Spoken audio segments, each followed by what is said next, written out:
La campagne Merck lancée dans notre pays, c'est un honneur que Merck nous fait en venant chez nous et c'est une confiance qu'ils ont placée en notre fondation pour venir nous aider à aider celles qu'on appelle stériles et à leur donner un sourire et les aider à réaliser des activités génératrices de revenus pour pouvoir survenir à leurs besoins, les autonomiser pour qu'elles puissent être à l'aise dans la société comme toute autre femme.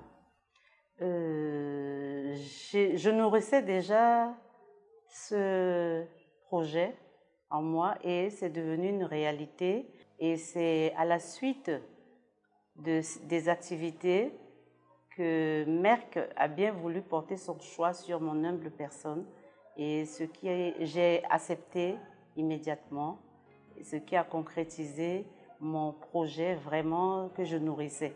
Vous savez qu'en Afrique, quand on n'a pas d'enfants, on est rejeté déjà par la communauté et on est vraiment isolé.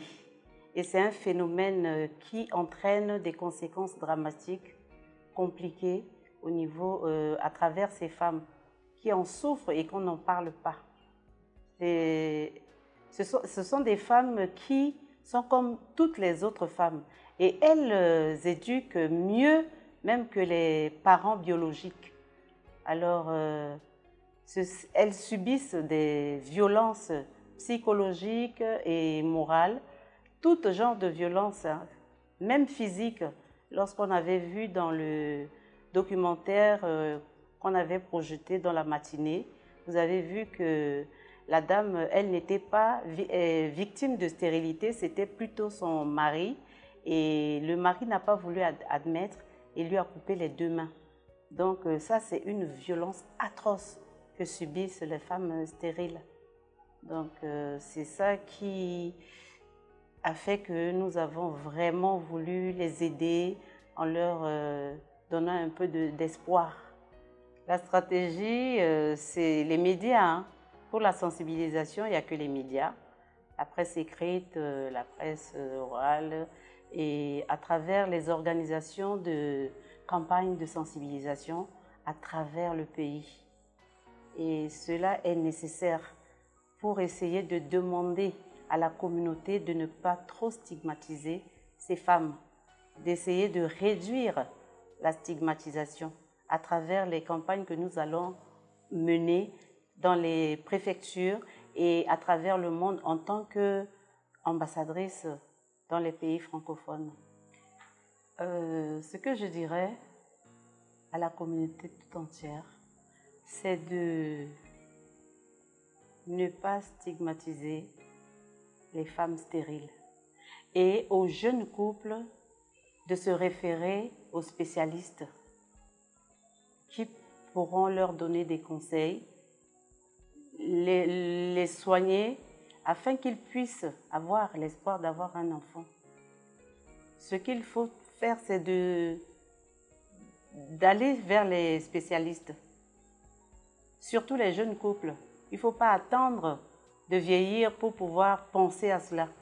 Il faut essayer de s'entendre dans le couple et pour trouver une solution adéquate à leurs problèmes. Parce qu'aujourd'hui, le problème de stérilité est attribué à la femme et injustement. C'est un problème qui touche en ce moment et les hommes et les femmes. Et les hommes ne veulent pas admettre ce phénomène et c'est un tabou pour les hommes. Lui dire qu'il est stérile, c'est un tabou. Les gens n'en parlent pas. Et il faut faire en sorte que les hommes puissent être sensibilisés, les jeunes couples être sensibilisés pour qu'ensemble, on trouve vraiment un terrain d'entente dans les couples pour que ce couple qui s'entend a un espoir pour avoir des enfants. Mais ceux qui ne veulent pas admettre et qui jettent la pierre sur les femmes stériles, alors qu'elles ne le sont pas réellement toutes, on doit essayer de remédier à ce phénomène. Et on doit sensibiliser plus les couples que la femme seulement. Il faut sensibiliser le couple. C'est les couples qui vont faire des enfants. Ce n'est pas une femme seule ou un homme seul qui va faire des enfants, c'est le couple. Et il faut les prendre à la racine. La racine, c'est-à-dire les jeunes. Il faut commencer dès le début. Et dans les établissements scolaires et partout dans la communauté, on est tous concernés. Il y a la femme, l'ivoirienne, dont on a vu le documentaire tout à l'heure. C'est dans sa propre famille qu'elle est vraiment marginalisée, discriminée et tout.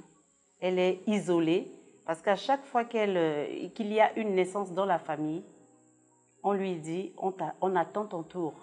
Ce sont nos propres familles même qui sont à l'origine des fois de nos stigmatisations.